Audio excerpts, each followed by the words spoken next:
सत श्री अकाल गोयल साहब। सत श्री अकाल मैडम। सारे दर्शक जिन्ने भी अपने अज प्रोग्राम च हाजिर ने देख रहे हैं, सारिਆਂ ਨੂੰ मेरे ਵੱਲੋਂ बहुत ही निघी, बहुत ही प्यार भरी, बहुत ही सत्कार भरी सत श्री अकाल जी। सत श्री अकाल गोयल साहब, मैं ना अज तुहाडे नाल एक बहुत ही खास विषय ते गल करन आई हां जी। जिवें कि तुसीं जानदे हो कि अजकल शराब नूं नशा ही नहीं मनदे, पर शराब एक ऐसा नशा है जिन्हें घरां दे घर तबाह कर दित्ते।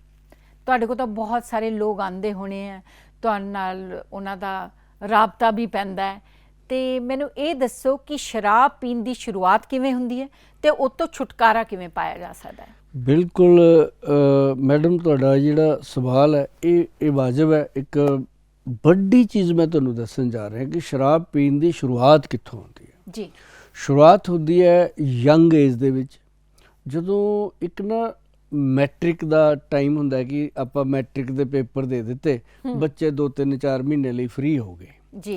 जिन्हां दे संस्कार ते बहुत गुड हुंदे आ, वो बच्चे कामां कारां च लग जांदे आ, 2-3 महीने कोई ना कोई काम सीख लैंदे आ। ते कई बच्चे हुंदे आ जिहड़े वो थोड़ा जिहा विहले हो जांदे आ, उन्हां नूं हुण असीं फ्री आ जद तक रिजल्ट नहीं आउंदा। हाँ जी। वो एक पीरीयड हुंदा। हाँ। उदों फिर वो कई बारी कई फादर कह दिंदे लै पुੱਤ फड़ के पऊआ ਉਹਨੂੰ। मतलब जे हुण तुसीं बच्चे नूं गुरुद्वारे भेजोगे, बच्चे नूं मंदिर भेजोगे, बच्चे नूं जिधर भी भेजोगे ਉਹਦੀ ਉਹੋ ਜੀ नेचर बनूगी। ਤੇ ਜੇ ਉਹਨੂੰ ਤੁਸੀਂ ਪਊਆ ਲੈਣ ਭੇਜੋਗੇ ਇਟ ਮੀਨਸ ਉਹਦਾ ਠੇਕੇ ਵੱਲ ਨੂੰ ਰਾਹ ਖੁੱਲ ਗਿਆ। ਜੀ ਜੀ। ਉਹ ਮਤਲਬ ਉਹਦੇ ਲਈ ਜਾਣਾ ਸੌਖਾ ਹੋ ਗਿਆ। ਤਾਂ ਉੱਥੇ ਜਾ ਕੇ ਉਹ ਫਿਰ ਹੌਲੀ ਹੌਲੀ ਉਹ ਦੇਖਦਾ ਵੀ ਬਾਪੂ ਰੋਜ਼ ਮੰਗਾਉਂਦਾ ਇਹ ਜਿਹੇ 'ਚ ਕੀ ਆ, ਫਿਰ ਉਹ ਕਦੇ ਉਹਦੇ ਬਾਅਦ 'ਚੋਂ ਚੋਰੀ ਛੁਪੇ 'ਚੋਂ ਕੱਢ ਕੇ ਭੋਰਾ ਕੇ ਪੀ ਲੈਂਦਾ। फिर वो झोना क पानी पा के रख भी दिंदा भी पता ना लग जे बापू नूं, है ना। ते वो हौली हौली ऐसा शुरू हुंदा है। एक दिन फिर वो बापू नूं कहण लग जांदा, माड़ा जिहा हिंट देण लग जांदा, फिर बापू भी गिलास भर के दे दिंदा भी लै पुੱਤ ला लै। पता उदों लगदा है जदों एक मक्खी शहद विच अपने पंख लपेट बैठदी है। बहुत लोकां ने कहानी सुनी है भी जदों पंख पहलां तां उहनूं बड़ा शहद मिठा जिहा लगदा, खाई जांदी। पता उहनूं उदों लगदा जद पंख लिबड़ जांदे ने, फिर मौत ਉਹਦਾ ਖਹਿੜਾ ਛਡਾਉਂਦੀ ਹੈ ਸ਼ਹਿਦ ਤੋਂ, ਉਹ ਤੋਂ ਉੱਡਿਆ ਨਹੀਂ ਜਾਂਦਾ। ਬਿਲਕੁਲ ਸਹੀ। ਉਹੀ ਹਾਲ ਉਹ ਬੱਚੇ ਦਾ ਹੋ ਜਾਂਦਾ ਕਿ ਹੌਲੀ ਹੌਲੀ ਕੀ ਆ ਕਿ ਪਹਿਲਾਂ ਉਹ ਸ਼ਰਾਬ ਜਿਹੜੀ ਆ ਉਹਦੇ ਲੀਵਰ ਤੇ ਇਫੈਕਟ ਕਰਦੀ ਆ, ਫਿਰ ਉਹਦੇ ਕੋਮਲ ਬ੍ਰੇਨ ਤੇ ਇਫੈਕਟ ਕਰਦੀ ਆ। ਫਿਰ ਇੱਕ ਬ੍ਰੇਨ ਦੇ ਅੰਦਰ ਹਾਰਮੋਨ ਹੈ ਸੈਰੋਟੋਨਿਨ ਹਾਰਮੋਨ। ਮੈਡਮ ਕਦੀ ਗੂਗਲ ਸਰਚ ਕਰਕੇ ਦੇਖਿਓ, ਸੈਰੋਟੋਨਿਨ ਹਾਰਮੋਨ ਜਿਹੜਾ ਹੈਗਾ ਉਹ ਤੁਹਾਡੇ ਸਰੀਰ ਦਾ कह लो कि पायलट है, जिद्दां जहाज़ का पायलट है। वो तुहाडी बॉडी का, वो अगर तुहानूं कहेगा तुसीं सुभाष गोयल नाल गल करनी है, तुसीं सुभाष गोयल नाल करोगे, तो वो कहेगा तुसीं रब नाल गल करनी है, तुसीं रब नाल गल करोगे। जो उन्हें तुहानूं कहना तुहाडा वो मेरे हत्थ हिल रहे हैं, पैर हिल रहे, उहदा वर्क है। अच्छा। ते ओहनूं इह शराब जिहड़ी आ डैमेज कर दिंदी है। वो फिर इंसान रोज़ सवेरे उठ के कहंदा है भी अज नहीं पीनी, कुछ हो जाए। रोज़ कहता वो बाथरूम च बैठा, जो कल्ला बैठा होंदा वो कहता अज नहीं पीनी, कुछ हो जाए। तो ज्यों दो फिर वो थोड़ा जिहा दही खा लैंदा, थोड़ा जिहा होर माड़ी मोटी डाइट हो जाती है। जो 4 वजदे आ फिर वो कमिटमेंट तो खुद नाल कीती हुई आ, फिर वो कहता अज इन्ना क लाउने आ, शरीर थोड़ा जिहा सैट जिहा हो जू, अज इन्नी की ला के सार लांगे। वो जो फिर इन्नी क लाउंदा, फिर वो थोड़ी जी होर जी करदा भी चल एक पैग होर ला लैंदे। कमिटमेंट तो खुद नाल ही कीती है, जवाब तो किसी नूं देना नहीं। ते 2 हो गए, जो तीजा पैग हो गया फिर वो ना अपने आप का ना अपने बाप का, फिर बिगड़ गया। वो डेली प्रोसैस चलदा 20-25 साल चल जाता है। जदों फिर परिवार नूं फिक्र पैंदा है भी इहदी हुण शराब छड़ाईए, जदों घर वाली नूं खुद ठेके तो जाके लिया के उहनूं देनी पैंदी है भी किते मर ना जावे। वो क्यों? क्योंकि शराब ने उहनूं अंदरों उहदे ऐ हत्थ हिलदे ने, कोई गिलास नहीं चक सकता। ये मैं उन्हां दी गल करदा, इन्हां दी बदतर हो जाती है। कई मेरे को नौजवान आउंदे आ कहणगे लै साडे पिंड जी फलाना ताया, उहनूं सारी उम्र बीत गई दारू पींदे नूं, लाल पिया टमाटर वर्गा, पर उहनूं अंदरों देखो। फादर भी डॉक्टर साहब मतलब पूरी उम्र ही मतलब ऐदा मेरे ख्याल 2 पैग तो 3 पैग वो रोज़ ही लाते रहे जद तक भी वो रहे, और उन्होंने सेहत भी अच्छी रही। ये जिहड़ी सिस्टम है ना जी, देखो इत्थे मैं तुहाडे नाल सहमत हाँ, एग्री करदा। जिहड़ा 30 ml है 60 ml है वो ठीक है, इत्थे तक लोग जे लैंदे आ तां देखो सरकारां भी चलाउणियां ने, उन्हां दे बजट भी इहदे ते खड़े आ। मतलब हर मोड़ ते ठेका है, उन्हां दे भी बच्चे ने ठेके वालियां दे भी। ਅਸੀਂ ਇਹ ਨਹੀਂ ਕਹਿੰਦੇ ਵੀ ਇਹਨੂੰ ਮਤਲਬ ਬਿਲਕੁਲ ਹੀ ਕੁਛ, ਮਤਲਬ ਇਹ ਜ਼ਰੂਰ ਹੈ ਕਿ ਜਦੋਂ ਕੋਈ ਵੀ ਚੀਜ਼ ਬਦਤਰ ਹੋ ਜੇ ਤਾਂ ਉਹਦਾ ਨੁਕਸਾਨ ਜਿਹੜਾ ਹੈਗਾ ਉਹ ਤੁਹਾਡੇ ਆਪਣੇ ਸਰੀਰ ਨੂੰ ਹੈ, ਫਿਰ ਤੁਹਾਡੇ ਪਰਿਵਾਰ ਨੂੰ ਹੈ, ਫਿਰ ਤੁਹਾਡੇ ਆਸ ਪੜੋਸ ਨੂੰ ਵੀ ਹੈ, ਬਿਲਕੁਲ। ਫਿਰ ਤੁਹਾਡੇ ਬੱਚਿਆਂ ਨੂੰ ਵੀ ਹੈ। ਕਈ ਤਾਂ ਐਦਾਂ ਆਉਂਦੇ ਨੇ ਮੈਡਮ ਮੇਰੇ ਕੋਲੇ ਨਸ਼ਾ ਛੱਡਣ ਕਿ ਮੇਰੀ ਪੋਤੀ ਦਾ ਰਿਸ਼ਤਾ ਨਹੀਂ ਹੋ ਰਿਹਾ ਗੋਇਲ ਸਾਹਿਬ, ਉਹਨਾਂ ਨੂੰ ਮੈਂ ਕਈ ਵਾਰੀ ਉਹ ਕਹਿਣਗੇ ਨਾ ਮੈਂ ਨਸ਼ਾ ਛੱਡਣਾ, ਮੈਂ ਕਹੂੰਗਾ ਕਿੰਨੀ ਉਮਰ ਹੋ ਗਈ, ਉਹ ਕਹੂਗਾ ਮੇਰੀ ਉਮਰ ਹੋ ਗਈ ਜੀ 72 ਸਾਲ ਦੀ। ਮੈਂ ਕਹਿੰਦਾ ਉਹਨਾਂ ਹੁਣ ਕੀ ਲੋੜ ਪਈ ਹੈ, ਸਾਰੀ ਉਮਰ ਤੂੰ ਹੈ ਨਾ ਕੀਤਾ ਤੇ ਹੁਣ ਕਾਹਦੇ ਲਈ ਗੋਇਲ ਸਾਹਿਬ। ਫਿਰ ਉਹ ਰੋ ਪੈਂਦੇ ਆ ਵੀ ਗੋਇਲ ਸਾਹਿਬ ਮਤਲਬ ਹੁਣ ਨਾ ਮੇਰੀ ਪੋਤੀ ਦਾ ਰਿਸ਼ਤਾ ਨਹੀਂ ਚੱਲ ਰਿਹਾ, ਵੀ ਇਹਨਾਂ ਦਾ ਬਜ਼ੁਰਗ ਖਾਂਦਾ ਪੀਂਦਾ ਸਾਡਾ, ਜਦੋਂ ਮੁੰਡਾ ਇਹਨਾਂ ਦੇ ਘਰੇ ਜਾਊਗਾ ਜਮਾਈ ਬਣ ਕੇ ਤਾਂ ਉਹ ਵੀ ਇਸੇ ਕੰਮ 'ਚ ਪੈ ਜਾਊਗਾ। ਮਤਲਬ ਕਹਿੰਦਾ ਹੁਣ ਮੈਨੂੰ ਉਸ ਕਰਕੇ ਅੱਕ ਚੱਬਣਾ ਪੈ ਰਿਹਾ। ਇੱਦਾਂ ਦੀਆਂ ਗੱਲਾਂ ਮਤਲਬ ਮੇਰੇ ਕੋਲ ਬਹੁਤ ਸਟੋਰੀਆਂ ਆਉਂਦੀਆਂ ਨੇ। ਤਾਂ ਇਸ ਕਰਕੇ ਜਿਹੜੇ ਲੋਕੀ ਨਸ਼ੇ ਕਰਦੇ ਆ ਉਹਨਾਂ ਲਈ ਮੈਂ ਜ਼ਰੂਰ ਕਹਿਣਾ ਹੁੰਦਾ ਕਿ ਜਿਹੜੇ ਸਾਡੇ ਵੈਦ ਜੀ ਨੇ ਦਵਾਈਆਂ ਕੁਛ ਬਣਾਈਆਂ ਨੇ ਉਹ ਵਾਕਈ ਉਹਨਾਂ ਲਈ ਵਰਦਾਨ ਨੇ। ਔਰ ਜਿਹੜਾ ਸਾਡੀ ਸੰਸਥਾ ਦਾ ਨਾਮ ਵਰਦਾਨ ਆਯੁਰਵੈਦਿਕ ਪਿਆ ਹੈ ਜੀ, ਇਹ 2007 ਦੀ ਗੱਲ ਹੈ ਮੈਡਮ। ਉਸ ਟਾਈਮ ਅਸੀਂ ਲੋਕਾਂ ਨੂੰ ਇੰਨੀ ਕੁ ਜ਼ੋਰ ਦੇ ਕੇ ਇਹ ਸਪੀਚ ਦਿੱਤੀਆਂ ਸੀਗੀਆਂ ਕਿ ਲੋਕਾਂ ਨੇ ਬਹੁਤ ਸ਼ਰਾਬ ਛੱਡਣ ਦੇ ਵਿੱਚ ਸਹਿਯੋਗ ਕੀਤਾ ਔਰ ਸ਼ਰਾਬ ਛੱਡੀ ਵੀ। ਤਾਂ ਫਿਰ ਕਈ ਮਾਤਾ ਭੈਣਾਂ ਨੇ ਸਾਨੂੰ ਕਿਹਾ ਵੀ ਗੋਇਲ ਸਾਹਿਬ ਇਹ ਤੁਹਾਡੀ ਦਵਾਈ ਸੱਚਮੁੱਚ ਸਾਡੇ ਪਰਿਵਾਰ ਲਈ ਤਾਂ ਵਰਦਾਨ ਹੀ ਸਾਬਤ ਹੋਈ ਹੈ। ਤਾਂ ਫਿਰ ਮੈਂ ਉਦੋਂ ਬਾਅਦ ਇਹਦਾ ਨਾਮ ਵਰਦਾਨ ਆਯੁਰਵੈਦਿਕ ਸੰਸਥਾਨ ਹੀ ਰੱਖਤਾ ਸੀਗਾ। ਨਹੀਂ, ਬਹੁਤ ਹੀ ਸੋਹਣਾ ਨਾਮ ਹੈ ਜੀ। ਔਰ ਤੁਹਾਡੀ ਸੰਸਥਾ ਡੈਫੀਨੇਟਲੀ ਵਰਦਾਨ ਹੈ ਲੋਕਾਂ ਲਈ। ਔਰ ਹਰ ਜੋ ਵੀ ਉਹਨਾਂ ਨੂੰ ਬਿਮਾਰੀਆਂ ਹੈ ਜਾਂ ਕੁਛ, ਅੱਜ ਤਾਂ ਮੈਂ ਤੁਹਾਨੂੰ ਪਹਿਲੀ ਵਾਰ ਮਿਲ ਰਹੀ ਹਾਂ ਗੁਲ ਸਾਹਿਬ, ਪਰ ਤੁਹਾਨੂੰ ਮਿਲ ਕੇ ਇੰਨਾ ਅੱਛਾ ਲੱਗਾ। ਤੁਸੀਂ ਇਨਸਾਨ ਤਾਂ ਅੱਛੇ ਹੋ ਹੀ ਔਰ ਇੰਨੇ ਇੰਟੈਲੀਜੈਂਟ ਹੋ, ਔਰ ਤੁਸੀਂ ਆਯੁਰਵੈਦਿਕ ਦਵਾਈਆਂ ਨਾਲ ਹੀ ਲੋਕਾਂ ਨੂੰ ਠੀਕ ਕਰਦੇ ਹੋ ਜਿਹਦਾ ਕਿ ਕੋਈ ਸਾਈਡ ਇਫੈਕਟ ਨਹੀਂ ਹੈ। ਅਦਰਵਾਈਜ਼ ਦੂਸਰੀ ਵਾਲੀ ਤਾਂ ਕੋਈ ਵੀ ਦਵਾਈ ਮੇਰਾ ਖਿਆਲ ਹੈ ਕਿ ਇੱਕ ਚੀਜ਼ ਠੀਕ ਕਰਦੀ ਹੈ, ਜੇ ਸਿਰ ਦਰਦ ਦੀ ਦਵਾਈ ਹੋਵੇ, ਸਿਰ ਦਰਦ ਦੀ ਤੁਸੀਂ ਖਾ ਲਓ ਤਾਂ ਤੁਹਾਡਾ ਕੁਛ ਹੋਰ ਚੀਜ਼ ਪ੍ਰੋਬਲਮ ਆ ਜਾਂਦੀ ਹੈ, ਜੇ ਤੁਸੀਂ ਹੋਰ ਚੀਜ਼ ਦੀ ਖਾ ਲਓ ਤਾਂ ਕੁਛ ਹੋਰ ਹੋ ਜਾਂਦਾ ਹੈ। ਪਰ ਆਯੁਰਵੈਦਿਕ ਦਵਾਈਆਂ ਜਿਹੜੀਆਂ ਕਿ ਜੜੀ ਬੂਟੀਆਂ ਨਾਲ ਤੁਸੀਂ ਬਣਾਉਂਦੇ ਹੋ ਉਹਨਾਂ ਦਾ ਕੋਈ ਸਾਈਡ ਇਫੈਕਟ ਨਹੀਂ ਹੈ। ਔਰ ਤੁਸੀਂ ਇੰਨੀ ਰਿਸਰਚ ਕੀਤੀ ਹੈ ਉਹਦੇ ਬਾਰੇ, ਮਤਲਬ ਮੈਂ ਫੈਨ ਹੋ ਗਈ ਤੁਹਾਡੀ।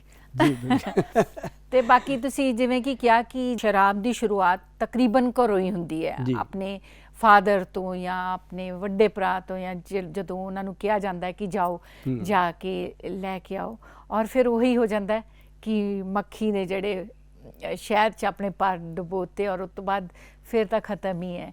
ਤੇ ਇਸ ਕਰਕੇ ਮੈਨੂੰ ਲੱਗਦਾ ਕਿ ਪੇਰੈਂਟਸ ਨੂੰ ਵੀ ਇਹ ਖਿਆਲ ਰੱਖਣਾ ਚਾਹੀਦਾ ਕਿ ਘਰ ਤੋਂ ਹੀ ਉਹਨਾਂ ਨੂੰ ਬੱਚਿਆਂ ਨੂੰ ਇਹੋ ਜਿਹੇ ਸੰਸਕਾਰ ਮਿਲਣ ਕਿ ਉਹ ਸ਼ੁਰੂਆਤ ਹੀ ਨਾ ਕਰਨ। ਤੇ ਹੋਰ ਵੀ ਗੁਲ ਸਾਹਿਬ ਅੱਜ ਕੱਲ੍ਹ ਬਹੁਤ ਸਾਰੇ ਨਸ਼ੇ ਹੈ ਜਿਹੜੇ ਸਿੰਥੈਟਿਕ ਨਸ਼ੇ ਨੇ। ਸ਼ਰਾਬ ਤਾਂ ਹੁਣ ਬਹੁਤ ਛੋਟਾ ਨਸ਼ਾ ਰਹਿ ਗਈ, ਉਹਦੇ ਇਲਾਵਾ ਬਹੁਤ ਸਾਰੇ ਨਸ਼ੇ ਆ ਗਏ ਨੇ ਤੇ ਉਹ ਵੀ ਲੋਕ ਤੁਹਾਨੂੰ ਮਿਲਣ ਆਉਂਦੇ ਹੋਣਗੇ। ਤੇ ਤੁਸੀਂ ਕਿਵੇਂ ਉਹਨਾਂ ਨੂੰ ਕਨਵਿੰਸ ਕਰਦੇ ਹੋ ਛੁਡਾਉਣ ਲਈ, ਜਾਂ ਕਿਹੜੀਆਂ ਦਵਾਈਆਂ ਤੁਸੀਂ ਜਿਹੜੀਆਂ ਦਿੰਦੇ ਹੋ ਕਿ ਉਹਨਾਂ ਦਾ ਮਨ ਨਾ ਕਰੇ ਉਹ ਨਸ਼ਾ ਕਰਨ ਲਈ? ਦੇਖੋ ਅੱਜ ਕੱਲ੍ਹ ਨਾ ਇੱਕ ਚੀਜ਼ ਹੋਰ ਮੈਂ ਤੁਹਾਨੂੰ ਮੈਡਮ ਦੱਸਦਾ ਜੀ ਕਿ ਮੈਂ ਲਗਭਗ ਕਹਿ ਲਓ ਕਿ ਅੱਜ 30 ਸਾਲ ਹੋ ਗਏ। ਅੱਜ ਸਨ ਆਪਾਂ 2023 'ਚ ਬੈਠੇ ਹਾਂ ਗੱਲ ਕਰਦੇ, ਅਤੇ 1992 ਤੋਂ ਅਸੀਂ ਇਹ ਕੰਮ ਸ਼ੁਰੂ ਕਰਿਆ ਸੀ। ਜਾ ਕੇ ਅਸੀਂ ਨਵੰਬਰ 2005 ਦੇ ਵਿੱਚ ਕਾਮਯਾਬ ਹੋਏ ਸੀਗੇ ਕਿਸੇ ਨੂੰ ਮਤਲਬ ਬਿਨਾਂ ਤੋੜ, ਬਿਨਾਂ ਤਕਲੀਫ ਔਰ ਬਿਨਾਂ ਦਾਖਲ ਕੀਏ ਨਸ਼ਾ ਛਡਾਉਣ ਦੇ ਵਿੱਚ ਜਦੋਂ ਅਸੀਂ ਕਾਮਯਾਬ ਹੋਏ ਤਾਂ ਉਸ ਟਾਈਮ ਫਿਰ ਅਸੀਂ ਬਹੁਤ ਖੁੱਲ੍ਹ ਕੇ ਇਹਦਾ ਮੈਡੀਸਨ ਦਾ ਪ੍ਰਚਾਰ ਕੀਤਾ। ਔਰ ਇਹ ਪਿਓਰ ਆਯੁਰਵੈਦਿਕ ਮੈਡੀਸਨ ਹੈ। ਕੋਈ ਇਨਸਾਨ ਮੰਨ ਲਓ ਅਫੀਮ ਖਾਂਦਾ, ਸਮੈਕ ਲੈਂਦਾ, ਚਿੱਟੇ ਦਾ ਨਸ਼ਾ ਕਰਦਾ ਜਾਂ ਹੋਰ ਕੋਈ ਵੀ ਨਸ਼ਾ ਕਰਦਾ, ਇਹ ਇੱਕ ਵੱਡੀ ਗੱਲ ਹੈ ਕਿ ਜਿਹੜੀਆਂ ਅਸੀਂ ਟ੍ਰੀਟਮੈਂਟ ਦਿੰਦੇ ਹਾਂ ਉਹ ਕਿ ਬਹੁਤ ਦੂਰ ਦੀ ਗੱਲ ਹੈ। ਪਰ ਮੈਂ ਸਭ ਤੋਂ ਪਹਿਲਾਂ ਇਹ ਕਹਿਣਾ ਹੁੰਦਾ ਸਾਰਿਆਂ ਨੂੰ ਕਿ ਜੇ ਕੋਈ ਇਨਸਾਨ ਨਸ਼ਾ ਕਰਦਾ, ਸਭ ਤੋਂ ਪਹਿਲੀ ਚੀਜ਼ ਕਿ ਉਹ ਛੱਡਣਾ ਚਾਹੁੰਦਾ ਹੈ। ਰੋਜ਼ ਕੀ ਹਮੇਸ਼ਾ ਉਹ ਦੁਖੀ ਹੈ ਨਸ਼ੇ ਤੋਂ, ਕਿਉਂਕਿ ਜਿਹੜੀ ਉਹਨੇ ਪਹਿਲੇ ਦਿਨ ਅਫੀਮ ਖਾਈ ਸੀ, ਇੰਨੀ ਕੁ ਖਾਈ ਉਹਨੇ ਕਣਕ ਦੇ ਦਾਣੇ ਜਿੰਨੀ, ਉਹਨੂੰ ਬੜਾ ਹੀ ਆਨੰਦ ਆਇਆ। ਉਹਨੂੰ ਲੱਗਿਆ ਸਾਰਾ ਪਿੰਡ ਮਿੱਤਰਾਂ ਦਾ, ਮੈਂ ਤਾਂ ਐਵੇਂ ਹੀ ਉਹਲੇ 'ਚ ਰਿਹਾ, ਮੈਨੂੰ ਤਾਂ ਪਤਾ ਹੀ ਕੁਛ ਨਹੀਂ ਸੀ। ਉਹ ਜਦੋਂ 5-4 ਦਿਨ ਖਾਈ, 10 ਦਿਨ ਖਾਈ, 20 ਦਿਨ ਖਾਈ ਤਾਂ ਫਿਰ ਉਹਦੀ ਜੇਬ ਹਿੱਲਣ ਲੱਗੀ।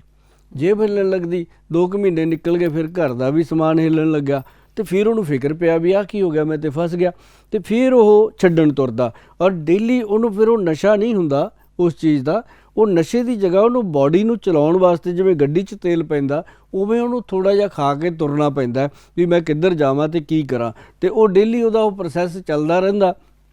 ਫਿਰ ਉਹ ਨਸ਼ਾ ਜਦੋਂ ਛੱਡਣ ਦੀ ਕੋਸ਼ਿਸ਼ ਕਰਦਾ ਤਾਂ ਉਹ ਜਿੱਥੇ ਵੀ ਜਾਂਦਾ ਨਸ਼ਾ ਛੱਡਣ, ਉਹਨੂੰ ਰਾਹ ਹੀ ਨਹੀਂ ਮਿਲਦਾ। ਕੋਈ ਉਹਨੂੰ ਆਪਣੀਆਂ ਪੁੜੀਆਂ 'ਤੇ ਲਾ ਲੈਂਦਾ, ਕੋਈ ਗੋਲੀਆਂ ਤੇ ਲਾ ਲੈਂਦਾ, ਕੋਈ ਜੀਭ ਥੱਲੇ ਰੱਖਣ ਵਾਲੀ ਅੱਜ ਕੱਲ੍ਹ ਗੋਲੀ ਫਿਰ ਉਹ ਨਹੀਂ ਛੁੱਟਦੀ, ਫਿਰ ਹੋਰ ਬਹੁਤ ਦਵਾਈਆਂ ਤੇ ਲਾ ਲੈਂਦੇ ਆ। ਤਾਂ ਇਸ ਕਰਕੇ ਉਹ ਫਿਰ ਅਸਮਾਨੋਂ ਗਿਰਿਆ ਤੇ ਖਜੂਰ 'ਚ ਫਸਿਆ ਵਾਲੀ ਗੱਲ ਹੋ ਜਾਂਦੀ ਆ।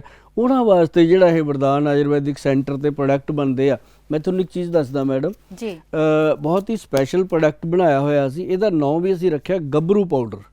ਅਰੇ ਮਤਲਬ ਵਾਹ, ਦੁਬਾਰਾ ਤੋਂ ਇਨਸਾਨ ਨੂੰ ਜਵਾਨ ਕਰ ਦੇਣਾ, ਗੱਭਰੂ ਕਰ ਦੇਣਾ, ਮਤਲਬ ਉਹਦੇ ਅੰਦਰ ਸਰੀਰ ਦੇ ਨਵੀਂ ਜਾਨ ਪਾ ਦੇਣੀ। ਇਹ ਪ੍ਰੋਡਕਟ ਅਸੀਂ ਜਦੋਂ ਦਿੰਦੇ ਆ, ਇਹਦੇ ਵਿੱਚ ਸਭ ਤੋਂ ਪਹਿਲੀ ਚੀਜ਼ ਅਸੀਂ ਪਾਈ ਆ ਕੇਸਰ, ਅੱਛਾ ਜੀ, ਪਿਓਰ ਕੇਸਰ। ਹਾਂ। ਉਸ ਤੋਂ ਬਾਅਦ ਇਹਦੇ ਚ ਪਾਇਆ ਕੌਂਚ ਬੀਜ। ਕੌਂਚ ਬੀਜ ਜਿਹੜਾ ਹੈਗਾ ਸਾਡੇ ਸੀਮਨ ਨੂੰ ਸਟਰੋਂਗ ਕਰਦਾ, ਜਿਹੜਾ ਕਿ ਨਸ਼ੇ ਕਰ ਕਰਕੇ ਇਨਸਾਨ ਦਾ ਜਮਾਂ ਹੀ ਸੁੱਕ ਜਾਂਦਾ, ਫਿਰ ਉਹਦੇ ਸਰੀਰ 'ਚ ਜਾਨ ਨਹੀਂ ਰਹਿੰਦੀ। ਤੇ ਦੂਜੀ ਚੀਜ਼ ਜਿਹੜੀ ਇਹ 'ਚ ਪਾਈ ਆ ਗੋਖਰੂ। ਗੋਖਰੂ ਜਿਹੜਾ ਤੁਹਾਡੇ ਯੂਰਨ ਸਿਸਟਮ ਨੂੰ ਸਾਫ਼ ਕਰਦਾ। ਫਿਰ ਇਹ 'ਚ ਤਾਲ ਮਖਾਣਾ, ਜਾਇਫਲ, ਜਵਿਤਰੀ। ਜਾਇਫਲ ਜਵਿਤਰੀ ਜਿਹੜੀ ਹੈ ਨਾ ਜੀ, ਉਹ ਮੈਂ ਮੈਡਮ ਤੁਹਾਨੂੰ ਅੱਜ ਜਾਣਕਾਰੀ ਦੇ ਦੇਵਾਂ, ਜਿਹੜੀ ਕਸਤੂਰੀ ਅਸੀਂ ਕਹਿੰਦੇ ਸੀ ਹਿਰਨ ਦੇ ਪੇਟ 'ਚੋਂ ਮਿਲਦੀ ਆ, ਜੀ। ਉਹ ਕਸਤੂਰੀ ਦਾ ਵਿਕਲਪ ਹੈ ਜਾਇਫਲ ਔਰ ਜਵਿਤਰੀ। ਅਰੇ ਇਹਦੀ ਇੰਨੀ ਪਾਵਰ ਹੈ ਇਸ ਚੀਜ਼ ਦੇ ਵਿੱਚ। ਔਰ ਤੁਸੀਂ ਆਮ ਮਸਾਲਿਆਂ 'ਚ ਯੂਜ਼ ਕਰਦੇ ਹੋਣੇ ਆ। ਫਿਰ ਇਹਦੇ ਵਿੱਚ ਅਸ਼ਵਗੰਧ ਹੈ, ਔਰ ਉਸ ਤੋਂ ਬਾਅਦ ਇਹਦੇ ਵਿੱਚ ਹੋਰ ਬਹੁਤ ਸਾਰੀਆਂ ਐਸੀਆਂ ਚੀਜ਼ਾਂ ਨੇ ਜਿਨ੍ਹਾਂ ਦੇ ਨੁਸਖੇ ਜਿਹੜੇ ਅਸੀਂ ਉੱਪਰ ਬਕਾਇਦਾ ਲਿਖੇ ਹੋਏ ਨੇ। ਹੁਣ ਜਿਹੜਾ ਸਮਾਂ ਅਸੀਂ ਉਹਦਾ ਵੀ ਧਿਆਨ ਰੱਖਣਾ ਕਿ ਅਸੀਂ ਇਹ ਨੁਸਖੇ ਜਿਹੜੇ ਨੇ ਇਹਦੇ ਤੇ ਬਕਾਇਦਾ ਲਿਖੇ ਨੇ। ਤੁਸੀਂ ਗੂਗਲ ਤੇ ਜਾਇਓ, ਵੈਦਵਾਨ ਲਿਖ ਕੇ ਉਹਦੇ ਬਾਅਦ ਗੱਭਰੂ ਚੂਰਨ ਲਿਖੋ, ਗੱਭਰੂ ਡਾਈਟ ਲਿਖੋ, ਤੁਹਾਨੂੰ ਪਤਾ ਲੱਗੇਗਾ ਕਿ ਤੁਹਾਡੀ ਬਾਡੀ ਦੇ ਵਿੱਚ ਨਸ਼ੇ ਦੀ ਜ਼ਰੂਰਤ ਹੀ ਨਹੀਂ ਹੈ। ਜਦੋਂ ਤੁਸੀਂ ਇਹ 2-3 ਡੱਬੇ ਬਾਡੀ 'ਚ ਲੈ ਗਏ ਤਾਂ ਉਸ ਤੋਂ ਬਾਅਦ ਇਹਦੀ ਬਿਲਕੁਲ ਜ਼ਰੂਰਤ ਨਹੀਂ ਪੈਣੀ। ਔਰ ਜਿਹੜੇ ਲੋਕੀ ਨਸ਼ੇ ਕਰਦੇ ਆ ਨਾ ਮੈਡਮ, ਉਹਨਾਂ ਦੇ ਸਰੀਰ ਬਿਲਕੁਲ ਖਤਮ ਹੋ ਜਾਂਦੇ ਆ, ਕਮਜ਼ੋਰ ਹੋ ਜਾਂਦੇ ਆ, ਉਹਨਾਂ ਨੂੰ ਤਾਕਤ ਦੀ ਲੋੜ ਹੈ। ਤੇ ਉਹਦੇ ਵਾਸਤੇ ਇੱਕ ਇਹ ਤੇਲ ਬਣਾਇਆ ਹੋਇਆ, ਇਹ ਐਕਚੁਅਲੀ ਮਸਟਰਡ ਆਇਲ ਹੈ ਜੀ। ਇਹਨੂੰ ਅਸੀਂ ਕੀ ਕਰਦੇ ਹਾਂ, ਸਰੋਂ ਨੂੰ ਸਭ ਤੋਂ ਪਹਿਲਾਂ ਸਰੋਂ ਦੀ ਥੈਲੀਆਂ ਬਣਾ ਕੇ 2-2 4-4 ਕਿਲੋ ਦੀਆਂ ਕੱਪੜੇ ਦੀਆਂ, ਉਹਨੂੰ ਅਸੀਂ ਕਸਟਰਾਇਲ ਦੇ ਵਿੱਚ ਡਬੋ ਦਿੰਦੇ ਆ। ਅੱਛਾ, ਜਿਹੜਾ ਕਿ ਅਰਿੰਡ ਦਾ ਤੇਲ ਆ, ਹਾਂਜੀ, ਉਹਦੇ ਵਿੱਚ ਡਬੋ ਦਿੰਦੇ ਆ। ਉਸ ਤੋਂ ਬਾਅਦ ਫਿਰ ਉਹਦੇ ਵਿੱਚ ਅਸੀਂ ਅੱਕ ਦਾ ਦੁੱਧ ਗੇਰਦੇ ਆ 10-12 ਦਿਨ ਬਾਅਦ। ਫਿਰ ਉਹ ਜਿਹੜੀ ਸਰੋਂ ਆ ਫੁੱਲ ਜਾਂਦੀ ਆ, ਉਹ ਸਾਰੀਆਂ ਚੀਜ਼ਾਂ ਅਬਜ਼ੌਰਬ ਕਰਦੀ ਆ। ਫਿਰ ਜਿਵੇਂ ਆਪਾਂ ਪੁਰਾਣੇ ਜ਼ਮਾਨੇ 'ਚ ਮੰਜਿਆਂ ਤੇ ਵਿਛਾ ਕੇ ਕਣਕ, ਹੁਣ ਤਾਂ ਸੁਪਨੇ ਰਹਿ ਗਏ, ਕਣਕ ਸੁਕਾਉਂਦੇ ਸੀ, ਫਿਰ ਜਾ ਕੇ ਉੱਥੋਂ ਪਿਸਾਉਂਦੇ ਸੀ ਚੱਕੀ ਤੋਂ, ਉਸ ਤਰ੍ਹਾਂ ਫਿਰ ਉਹ ਸਰੋਂ ਨੂੰ ਖੋਲ ਕੇ ਡਰਾਈ ਕਰਕੇ ਫਿਰ ਉਹਨੂੰ ਦੁਬਾਰਾ ਤੋਂ ਮਤਲਬ ਕਿ ਉਹਦਾ ਤੇਲ ਕੱਢਿਆ ਜਾਂਦਾ ਹੈ। ਔਰ ਇਸ ਤੇਲ ਦਾ ਰੰਗ ਰੂਪ ਹੀ ਅਲੱਗ ਹੈ, ਇਹ ਉਹ ਤੇਲ ਨਹੀਂ ਹੁੰਦਾ। ਤੇ ਇਹ ਤੇਲ ਦੀ ਫਿਰ ਅਸੀਂ ਉਹਨੂੰ ਕਹਿੰਦੇ ਆ, ਜੋ ਵੀ ਇਨਸਾਨ ਨਸ਼ੇ ਦੀ ਦਲਦਲ 'ਚ ਫਸਿਆ, ਕਿ ਇਹਦੇ ਪੈਰਾਂ ਨੂੰ, ਹੱਥਾਂ ਨੂੰ, ਇਹਦੇ ਨੱਕ ਦੇ ਵਿੱਚ, ਕੰਨ ਦੇ ਵਿੱਚ ਇਹਦੇ ਤੇਲ ਦੀਆਂ ਥੋੜ੍ਹੇ ਜਿਹੜੇ ਹੈਗੇ ਉਹਨੂੰ ਰਬਿੰਗ ਦਿਓ, ਉਹਦੀ ਮਸਾਜ ਕਰੋ। ਔਰ ਇੱਕ ਚੀਜ਼ ਵੱਡੀ ਹੈ ਕਿ ਜਿਹੜੇ ਪੇਰੈਂਟਸ ਜਾਂ ਪਰਿਵਾਰ ਵਾਲੇ ਇਹ ਗੱਲ ਬੋਲਦੇ ਆ ਕਿ ਤੂੰ ਕਿਉਂ ਸਾਡੇ ਘਰ 'ਚ ਜੰਮ ਪਿਆ, ਜੇ ਮੈਨੂੰ ਪਤਾ ਹੁੰਦਾ ਤੂੰ ਨਸ਼ਿਆਂ 'ਚ ਪੈ ਜਾਣਾ, ਤੂੰ ਸਾਡੇ ਆਪਣੇ ਬਾਪ ਦੀ ਨੱਕ ਵੜਾ ਦੇਣੀ ਆ, ਤੇਰਾ ਮੈਂ ਜੰਮਦੀ ਦਾ ਗਲਾ ਨਾ ਘੁੱਟ ਦਿੰਦੀ। ਇਹ ਗੱਲਾਂ ਜਿਹੜੀਆਂ ਨੇ ਇਹ ਉਹਨੂੰ ਉਲਟਾ ਟੌਰਚਰ ਕਰਦੀਆਂ ਨੇ, ਕਿਉਂਕਿ ਉਹਦੇ ਵਿਚਾਰਾ ਬਿਮਾਰ ਹੋ ਗਿਆ। ਬਿਲਕੁਲ, ਉਹ ਪਹਿਲਾਂ ਤਾਂ ਉਹਨੇ ਜ਼ਰੂਰ ਨਸ਼ਾ ਗਲਤੀ ਕਰ ਲਈ, ਅਗਰ ਤੁਸੀਂ ਉਸੇ ਦਿਨ ਉਹਨੂੰ ਜਰਾ ਡਾਂਟ ਦਿੰਦੇ ਘਰੇ ਆਏ ਨੂੰ ਤਾਂ ਉਹਦੀ ਹਿੰਮਤ ਨਹੀਂ ਪੈਣੀ ਸੀ। ਉਸ ਦਿਨ ਤਾਂ ਕਹਿੰਦੇ ਨੇ ਮੁੰਡਾ ਸਾਡਾ ਜਵਾਨ ਹੋ ਗਿਆ, ਹੁਣ ਬਈ ਬੜਾ ਤੌ ਦਿੰਦਾ ਮੁੱਛਾਂ ਨੂੰ। ਤੇ ਜਦੋਂ ਵਿਚਾਰਾ ਫਸ ਗਿਆ ਤੇ ਉਹਨੂੰ ਉਲਟੀਆਂ ਲਾਹਨਤਾਂ ਪੈਂਦੀਆਂ ਨੇ। ਉਹਨੂੰ ਇਹ ਸਮਝੋ ਕਿ ਜਿਵੇਂ ਕਿਸੇ ਡਾਕਟਰ ਨੇ ਕਿਸੇ ਮਰੀਜ਼ ਨੂੰ ਕਹਿ ਦਿੱਤਾ ਕਿ ਇਹਨੂੰ ਤਾਂ ਕੈਂਸਰ ਹੋ ਗਿਆ, ਤਾਂ ਤੁਸੀਂ ਉਹਦੇ ਲਈ ਕਿੰਨੀਆਂ ਦੁਆਵਾਂ ਕਰਦੇ ਹੋ, ਗੁਰਦੁਆਰੇ ਮੰਦਰਾਂ 'ਚ ਫਿਰਦੇ ਹੋ, ਸਾਰੇ ਰਿਸ਼ਤੇਦਾਰ ਦੁਆਵਾਂ ਕਰਦੇ ਆ। ਤੇ ਇਸੇ ਤਰ੍ਹਾਂ ਉਹ ਵੀ ਤੇ ਇੱਕ ਬਿਮਾਰ ਹੋ ਗਿਆ ਨਾ, ਉਹਦੇ ਦਿਮਾਗ ਦੇ ਵਿੱਚ ਇੱਕ ਦੀਮਕ ਲੱਗ ਗਿਆ ਨਾ। ਤਾਂ ਉਹਨੂੰ ਬਚਾਉਣ ਲਈ ਜਦੋਂ ਅਸੀਂ ਉਹਦੇ ਵੱਲ ਵਧਾਂਗੇ, ਅਸੀਂ ਉਹਨੂੰ ਪਿਆਰ ਦੇਵਾਂਗੇ, ਤਾਂ ਹੀ ਉਹ ਛੱਡੇਗਾ। ਅਸੀਂ ਉਹਨੂੰ ਸਾਰਾ ਦਿਨ ਲਾਹਨਤਾਂ ਪਾਉਂਦੇ ਹਾਂ, ਫਿਰ ਉਹਨੂੰ ਲੱਗਦਾ ਵੀ ਇਹ ਤਾਂ ਮੇਰੇ ਹੈ ਨਹੀਂ, ਉਹ ਫਿਰ ਘਰੋਂ ਚੱਕ ਸਮਾਨ ਵੀ ਵੇਚ ਦਿੰਦਾ ਵੀ ਇਹ ਸਮਾਨ ਕਿਹੜਾ ਫਿਰ ਮੇਰਾ। ਤਾਂ ਉਹ ਉਲਟਾ ਦਿਨੋਂ ਦਿਨ ਇਹ ਜਿਹੜੀ ਕਾਉਂਸਲਿੰਗ ਆ ਨਾ ਮੈਡਮ, ਇਹ ਮੈਂ ਉਸ ਪੇਸ਼ੈਂਟ ਦੀ ਕਦੀ ਨਹੀਂ ਕਰਦਾ, ਨਸ਼ਾ ਕਰਨ ਵਾਲੇ ਦੀ, ਮੈਂ ਉਹਦੇ ਪਰਿਵਾਰ ਦੀ ਕਰਦਾ। ਮੇਰੇ ਨਾਲ ਸੋਫੇ ਤੇ ਸਾਰਾ ਪਰਿਵਾਰ ਬੈਠਾ ਹੁੰਦਾ। ਜਦੋਂ ਫਿਰ ਮੈਂ ਪਰਿਵਾਰ ਦੀ ਕਾਉਂਸਲਿੰਗ ਕਰਦਾ, ਫਿਰ ਉਹਨੂੰ ਇਕੱਲੇ ਨੂੰ ਬਿਠਾਉਣਾ, ਫਿਰ ਉਹ ਇਕੱਲਾ ਬੈਠ ਕੇ ਨਾ ਜੀ ਉਹ ਗੱਲਾਂ ਦੱਸ ਕੇ ਜਾਂਦਾ ਹੈ ਪਰਿਵਾਰ ਦੀਆਂ। ਤੇ ਫਿਰ ਉਹਦੇ ਪਰਿਵਾਰ ਨੂੰ ਮੈਂ ਦੱਸਦਾ ਵੀ ਇੱਥੇ ਫਸਿਆ ਤੁਹਾਡਾ ਬੱਚਾ, ਨਸ਼ਾ ਇਦਾਂ ਛੱਡੂਗਾ। ਜਦੋਂ ਫਿਰ ਉਹ ਕਹਿੰਦਾ ਗੋਇਲ ਸਾਹਿਬ ਮੈਨੂੰ ਤੁਸੀਂ ਦੱਸੋ ਕਿਵੇਂ ਕਰਦੇ ਹੋ, ਮੈਂ ਨਸ਼ਾ ਛੱਡਣ ਨੂੰ ਤਿਆਰ ਹਾਂ, ਪਰ ਇਹਨਾਂ ਨੂੰ ਸਿੱਧੇ ਕਰੋ, ਉਹ ਇਦਾਂ ਬੋਲਦਾ ਹੁੰਦਾ। ਮੈਂ ਕਹਿੰਦਾ ਵੀ ਮੈਂ ਕੋਈ ਸਿੱਧਾ ਕਰਨ ਵਾਲਾ ਨਹੀਂ, ਇਹ ਆਪੇ ਹੀ ਸਿੱਧੇ ਨੇ, ਤੂੰ ਅੱਜ ਹੀ ਛੱਡ, ਤੂੰ ਮਨ ਬਣਾ। ਤੈਨੂੰ ਸਾਡੀ ਜਿਹੜੀ ਦਵਾਈ ਆ, ਪਹਿਲੇ ਦਿਨ ਤੋਂ ਜੇ ਇੰਨੀ ਕੁ ਵੀ ਤੋੜ ਲੱਗ ਜੇ, ਤਕਲੀਫ ਹੋ ਜੇ, ਤੈਨੂੰ ਨਸ਼ਾ ਛੱਡਣ 'ਚ ਕੋਈ ਦਿੱਕਤ ਆ ਜੇ, ਤਾਂ ਉਹ ਸਾਡੀ ਜ਼ਿੰਮੇਵਾਰੀ ਹੈ। ਜੇ ਤੂੰ ਮੈਨੂੰ ਕਹੋਗੇ ਕਿ ਗੋਇਲ ਸਾਹਿਬ ਨਸ਼ਾ ਛੁੱਟ ਜੂ, ਗਰੰਟੀ ਹੈ, ਮੈਂ ਕਹੂੰਗਾ ਨਹੀਂ, ਇਹਦੀ ਗਰੰਟੀ ਤੂੰ ਲੈਣੀ ਆ। ਮੈਂ ਗਰੰਟੀ ਇਸ ਗੱਲ ਦੀ ਲੈਣੀ ਹੈ ਕਿ ਦਵਾਈ ਪਿਓਰ ਆਯੁਰਵੈਦਿਕ ਹੈ, ਜਿੱਥੇ ਮਰਜ਼ੀ ਚੈੱਕ ਕਰਾ ਲਓ ਇਹਨੂੰ। ਤੇ ਦੂਜੀ ਚੀਜ਼, ਦਵਾਈ ਦੇ ਵਿੱਚ ਕੋਈ ਨਸ਼ਾ ਨਹੀਂ ਹੈ, ਜਿੱਥੇ ਮਰਜ਼ੀ ਇਹ ਟੈਸਟਿੰਗ ਹੁੰਦੀ ਰਹਿੰਦੀ ਹੈ। ਤੇ ਤੀਸਰੀ ਚੀਜ਼ ਜਿਹੜੀ ਹੈ ਸਭ ਤੋਂ ਵੱਡੀ, ਉਹ ਤੈਨੂੰ ਨਾ ਕੋਈ ਤੋੜ ਲੱਗਣੀ, ਨਾ ਤੈਨੂੰ ਕੋਈ ਨੀਂਦ ਆਉਣ ਦੀ ਪ੍ਰੋਬਲਮ ਨਹੀਂ ਆਉਣੀ ਕਿ ਮੈਨੂੰ ਨੀਂਦ ਨਹੀਂ ਆਉਂਦੀ, ਨਾ ਹੀ ਤੈਨੂੰ ਕੋਈ ਤੇਰੇ ਮੈਰਿਡ ਲਾਈਫ ਦੇ ਵਿੱਚ ਕੋਈ ਦਿੱਕਤ ਆਵੇ। ਤਾਂ ਤੇਰੀ ਜਿਹੜੀ ਹਰ ਪਾਸਿਓਂ ਲਾਈਫ ਜਿਹੜੀ ਆ ਉਹ ਸਮੂਥ ਹੋ ਜਾਣੀ ਆ। ਤਾਂ ਨਸ਼ਾ ਛੱਡਣ ਦੇ ਵਿੱਚ ਤੈਨੂੰ ਦਿੱਕਤ ਨਹੀਂ, ਪਹਿਲੇ ਦਿਨ ਤੋਂ ਤੇਰਾ ਨਸ਼ਾ ਬੰਦ ਕਰਾ ਦੇਣਾ, ਔਰ ਤੇਰੀ ਵੱਧ ਤੋਂ ਵੱਧ 40-45 ਦਿਨ 'ਚ ਇਹ ਦਵਾਈ ਬੰਦ ਹੋ ਜਾਣੀ ਆ। ਇਸ ਤਰ੍ਹਾਂ ਕਰਕੇ ਉਹਦਾ ਨਸ਼ਾ ਛੁੱਟ ਜਾਂਦਾ। ਤੇ ਪੂਰੇ ਪਰਿਵਾਰ ਦੇ ਪਰਿਵਾਰ ਮੈਡਮ ਅੱਜ 3.5 ਲੱਖ ਤੋਂ ਉੱਪਰ ਪਰਿਵਾਰ ਨੇ ਜਿਹੜੇ ਮੇਰੇ ਨਾਲ ਇਨ ਟੱਚ ਨੇ, ਜਿਨ੍ਹਾਂ ਨੂੰ ਅਸੀਂ ਨਸ਼ਾ ਛੁਡਾਉਣ 'ਚ ਕਾਮਯਾਬੀ ਹਾਸਲ ਕੀਤੀ ਹੈ। ਔਰ ਇਸ ਟਾਈਮ 4000 ਤੋਂ ਵੱਧ ਪੰਜਾਬ ਦੇ ਵਿੱਚ ਮੁੰਡੇ, ਜਿਹੜੇ ਯੰਗ ਮੁੰਡੇ ਜਿਨ੍ਹਾਂ ਨੇ ਨਸ਼ੇ ਛੱਡੇ ਨੇ ਮੈਡਮ, ਉਹ ਮੇਰੇ ਵਲੰਟੀਅਰ ਦੀ ਤਰ੍ਹਾਂ ਕੰਮ ਕਰਦੇ ਆ ਔਰ ਕਹਿ ਦਿੰਦੇ ਆ ਵੀ ਗੋਇਲ ਸਾਹਿਬ ਜਿੱਥੇ ਕਹੋਗੇ ਉੱਥੇ ਖੜੇ ਹੋ ਜਾਵਾਂਗੇ, ਜਿੱਦਾਂ ਤੁਸੀਂ ਕਹੋਗੇ ਉੱਦਾਂ ਕਰਾਂਗੇ। ਕਿਉਂਕਿ ਉਹਨਾਂ ਨੂੰ ਮਤਲਬ ਅਸੀਂ ਇਕੱਲੇ ਨਸ਼ੇ ਹੀ ਨਹੀਂ ਛਡਾਏ ਜੀ, ਨਾਲ ਰੁਜ਼ਗਾਰ ਵੀ ਦਿੱਤਾ। ਉਹ ਪਹਿਲਾਂ ਨਸ਼ੇ ਵੇਚ ਕੇ ਆਪਦਾ ਗੁਜ਼ਾਰਾ ਕਰਦੇ ਸੀ, ਹੁਣ ਉਹ ਮੇਰੀ ਦਵਾਈ ਵੇਚ ਲੈਂਦੇ ਆ ਆਪਣੇ ਆਪਸ ਦੇ ਵਿੱਚ ਲਿਜਾ ਕੇ ਇੱਕ ਦੂਜੇ ਨੂੰ, ਕਿ ਮਤਲਬ ਯਾਰ ਇਹਦੇ ਨਾਲ ਮੈਂ ਛੱਡਿਆ ਤਾਂ ਤੂੰ ਵੀ ਛੱਡ।